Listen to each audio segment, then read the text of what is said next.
Telugu tech hub YouTube channel viewers and స్టూడెంట్స్కి స్వాగతం సుస్వాగతం. నేను మీ Gadapal Naidu, loco pilot Indian Railways.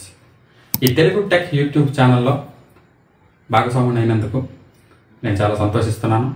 ఈ ఛానల్ ద్వారా కాంపిటేటివ్ ప్రిపేర్ అవుతున్న పిల్లలందరికీ కూడాను అర్థమెటిక్ అనే కాన్సెప్ట్ని చెప్పడానికి నేను వచ్చాను. సో అర్థమెటిక్ గురించి పక్కన పెడితే అసలు కాంపిటేటివ్ ఎగ్జామ్స్ గురించి ముందు మనం తెలుసుకోవాలి.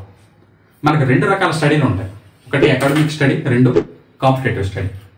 అకాడమిక్ స్టడీ అంటే మనం చదివే intermediate, degree, BTech and so and so. వీటిలన్నింటికి కూడా ఒక సంవత్సరం కాలం ఉంటుంది, 35% పాస్ మార్క్ ఉంటుంది. కాబట్టి దీన్ని చాలా సులువుగా క్లియర్ చేయొచ్చు. కానీ కాంపిటేటివ్ స్టడీకి వచ్చినప్పటికీ ఇది ఒక గవర్నమెంట్ ఉద్యోగం కోసం మనం ప్రిపేర్ అవుతుంటాం. ఒక ఉద్యోగానికి ఒక్కొక్క పోస్టులో 100 మంది ఉండొచ్చు, 200 మంది ఉండొచ్చు, 1000 మంది కూడా ఉండే సందర్భాలు ఉంటాయి.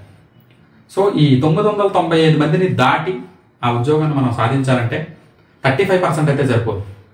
80 నుంచి 90% అబవ్ వరకు స్కోర్ చేయాల్సి ఉంటుంది.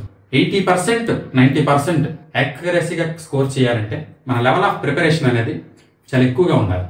కాన్సన్ట్రేషన్ కావచ్చు, ప్రిపేర్ అవుతున్న విధం కావచ్చు, ఇతరుల కంటే మనం చాలా డిఫరెంట్గా ప్రిపేర్ అవ్వాలి. అలాంటప్పుడే మనం అందరికంటే ముందు ఉండగలుగుతాం. ఈ కాంపిటేటివ్ స్టడీలో మనకు తక్కువ కాలం ఉంటుంది. ఒక నోటిఫికేషన్ రిలీజ్ అయ్యి ఒక 6 నెలలు ఉండొచ్చు, 3 నెలలు ఉండొచ్చు, 4 నెలలు ఉండొచ్చు. దానికి తగ్గట్టుగా మనం నంబర్ ఆఫ్ సబ్జెక్ట్స్ని క్లియర్ చేయాల్సి ఉంటుంది. సో ఇందుకే కాంపిటేటివ్ స్టడీలో ఒక ప్రాపర్ ప్లానింగ్ కావచ్చు, ఎగ్జామ్ రాయడానికి, ప్రిపేర్ అవ్వడానికి, వీటన్నిటికి కూడా ఒక ప్రాపర్ ప్లానింగ్ కావాలి. ఈ ప్రాపర్ ప్లానింగ్ లేకపోతే మనం చాలా నష్టపోతాం. ఈ ఏఎల్పి నోటిఫికేషన్లో CBT 1 తీసుకుందాం. 75 బిట్లకి 60 నిమిషాలు మాత్రమే టైం ఉంటుంది. అంటే ఒక బిట్కి 1 నిమిషం కూడా ఉండట్లేదు. సో పాత పద్ధతుల్లో మనం చేస్తే, ఫార్ములాలు వేసి చేస్తే బిట్ అనేది తొందరగా క్లియర్ చేయలేము. సో మరి ఎలా చేయాలి అంటే అర్థమెటిక్ని మ్యాథ్స్లా కాకుండా యాప్టిట్యూడ్లా చేయాలి. యాప్టిట్యూడ్ అంటే ఏంటి? యాప్టిట్యూడ్ అంటే దాని అర్థం ఏంటంటే న్యాచురల్ ఎబిలిటీ. సో ఎగ్జామ్ పెట్టే ఎగ్జామినర్ కూడా మనం లెక్కలు చేయమని వాడు కోరుకోవట్లేదు. యాప్టిట్యూడ్ని యూజ్ చేసి, అంటే నీ బ్రెయిన్ యూజ్ చేసి చేయమని చెప్తాను. సో బ్రెయిన్ యూజ్ చేసి ఎలా చేయాలి అంటే ఫార్ములాలెస్ కాకుండా న్యాచురల్ ఎబిలిటీని యూజ్ చేయాలి. అలాంటప్పుడే తక్కువ టైంలో మనం చేయగలం. సో యాప్టిట్యూడ్ ఎలా ఉంటుందంటే, సపోజ్ ఒక ఎగ్జాంపుల్ చెప్తాం. ఆ ఎగ్జాంపుల్లో మ్యాథ్స్కి, నాన్ మ్యాథ్స్కి, యాప్టిట్యూడ్కి మనకి తేడా తెలుస్తుంది.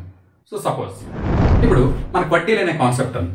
వడ్డీలు అనే కాన్సెప్ట్ నుంచి ఒక లెక్క తీసుకొని మనం యాప్టిట్యూడ్కి, మ్యాథ్స్కి ఉన్న తేడాను గమనిద్దాం. సపోజ్ ఒక లెక్క, ఒక 50,000 రూపాయలని 4 సంవత్సరాలకి 10% లెక్క ఇంట్రెస్ట్కి ఇస్తే ఇంట్రెస్ట్ రేట్ ఎంత వస్తుంది అని క్వశ్చన్ అడిగాడు అనుకుందాం. అంటే P = 50,000 రూపాయలని T = 4 ఇయర్స్కి R = 10% ఇంట్రెస్ట్ రేట్ ఇస్తే ఇంట్రెస్ట్ ఎంత వస్తుంది? ఫార్మల్ మెథడ్స్లో మనం మ్యాథ్స్ ప్రకారం చేస్తే ఎలా చేస్తాం?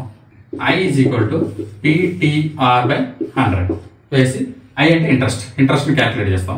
సో 50,000 ఇంటూ టైం 4 సంవత్సరాలు ఇంటూ 10% / 100 వేసి, ఈ సున్నాలు తీసి 4,500 2,000 ఇంటూ 10 చేస్తే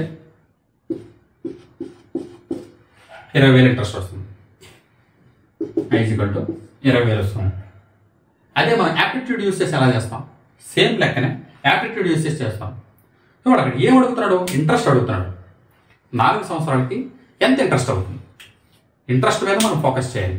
ఇంట్రెస్ట్ ఎంత? 10% పర్ ఇయర్. ఒక సంవత్సరానికి 10%. అలా 4 సంవత్సరాలకి ఎంత అవుతుంది? సింపుల్ ఇంట్రెస్ట్లో 4 × 10 అంటే 40% అవుతుంది. 40% ఇంట్రెస్ట్ అవుతుంది.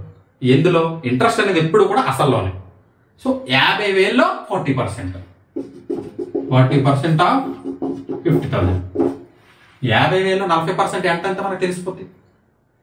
సో 10% అంటే 5,000, 40% అంటే 20,000. సింపుల్గా ఏ ఫార్ములా లేకుండా మనం చేయొచ్చు అన్నమాట. సో ఇది అర్థమెటిక్కి, మ్యాథ్స్కి ఉన్న తేడా, యాప్టిట్యూడ్కి, మ్యాథ్స్కి. సో అర్థమెటిక్ అనేది మ్యాథ్స్ స్టూడెంట్లే చేయగలరు, నాన్ మ్యాథ్స్ స్టూడెంట్లు చేయలేరు అని అపోహను పక్కన పెట్టండి. సో ఎవరైనా చేయగలరు. ఈ ఫార్ములాలతోని, ఈ థియరమ్స్తోని ఏం సంబంధం లేదు. ఎగ్జామినర్ అవి కోరుకోవటం లేదు. సో ఇంత సింపుల్ వేలో చేస్తేనే మనం టైం సేవ్ చేసి అన్ని ప్రాబ్లమ్స్ చూడగలం. అన్ని ప్రాబ్లమ్స్ చూసినప్పుడే మనం అచీవ్ చేయగలం. మనం మిగతా క్లాసుల్లో టాపిక్ బై టాపిక్ డిస్కస్ చేద్దాం. అంతవరకు సెలవు.